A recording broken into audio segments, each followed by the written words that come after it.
സന്തോഷവുമായി പോയിടാം നാം യേശുവിനായി സാക്ഷികളായിടാം.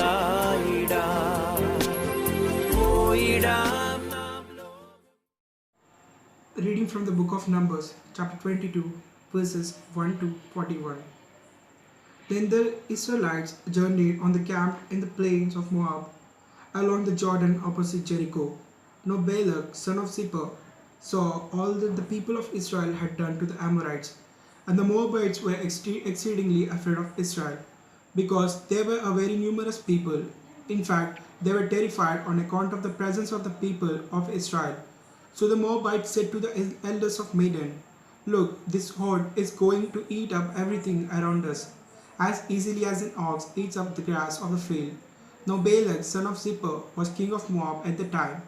He sent messengers to summon Balaam, son of Beor, at the Pethor on the river in the land of the Amorites.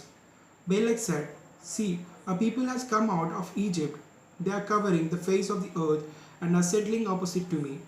Come and put a curse on these people on my behalf, because they are too powerful for me. Then perhaps I may be able to defeat them and drive them out of the land. For I well know that those you bless are indeed blessed, and those you curse are cursed." The elders of Moab and Midian set out, taking with them the feast for divination. They came to Balaam and gave him Balak's message.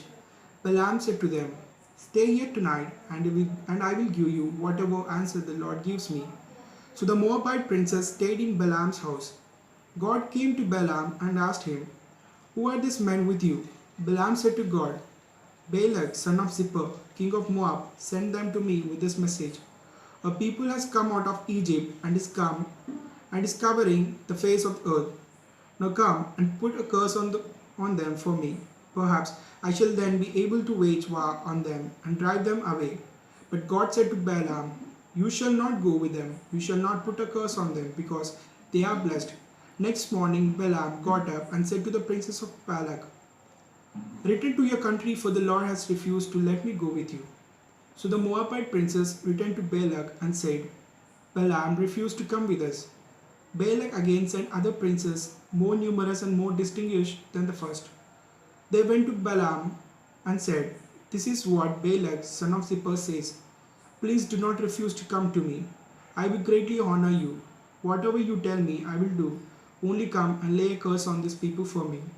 Balaam answered the servants of Balak, "Even if Balak were to give me his house full of silver and gold, I could not do anything great or small beyond the command of the Lord of my God. Now you two stay here tonight, so that I may know whatever other orders the Lord may give me." God came to Balaam at night and said, "If these men have come to you, summon you, go with them, but you may do only what I tell you." Balaam got up next morning, saddled his donkey, and went the Moabite prince. But the anger of God was aroused because of his going, and the angel of the Lord posted himself on the road to block his way. Balaam was riding on the donkey, and his two attendants were with him. When the donkey saw the angel of the Lord standing on the road with a drawn sword, she turned off the road and went into the field. Then Balaam hit the donkey to get her back onto the road. But the angel of the Lord stood on a narrow lane between vineyards, over the stone wall on either side. When the donkey saw the angel of the Lord, she shrank against the wall, crushing Balaam's foot against it. So he beat her again. Then the angel of the Lord went ahead and stopped at a narrow place where there was no room to go either to the right or left. When the donkey saw the angel of the Lord, there she lay down under Balaam. He was angry and beat her with a stick. But now the Lord opened the mouth of the donkey, and she said to Balaam, "What have I done to you to make you beat me 3 times?" Balaam answered, "Because you have made a fool of me. If I had a sword just now, I would have killed you." And the donkey said to Balaam, "Am I not your own donkey that you have always ridden up to this day? Have I ever dared to do this to you?" He said, "No." Then the Lord opened Balaam's eyes, and he saw the angel of the Lord standing on the road with a drawn sword. He bowed and prostrated himself, his face to the ground. The angel of the Lord said to him, "Why did you strike your donkey 3 times? I have come here to oppose you, because you have been reckless in undertaking this journey." The donkey saw me and turned away 3 times. Otherwise, I would have killed you and spared her. And Balaam said to the angel of the Lord, I have sinned. I did not know you were posted against me on the road. If the journey displeases you, I will go back. The angel of the Lord said to Balaam, Go with this men, but you may say only what I tell you.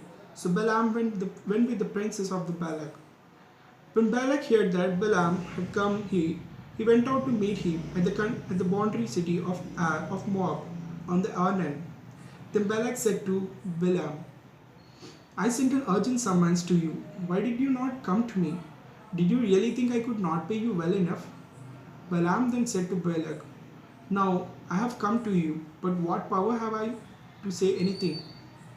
Only what God puts on my lips is what I shall say. So Balaam went with Balak, and they came to Kereth Huzoth.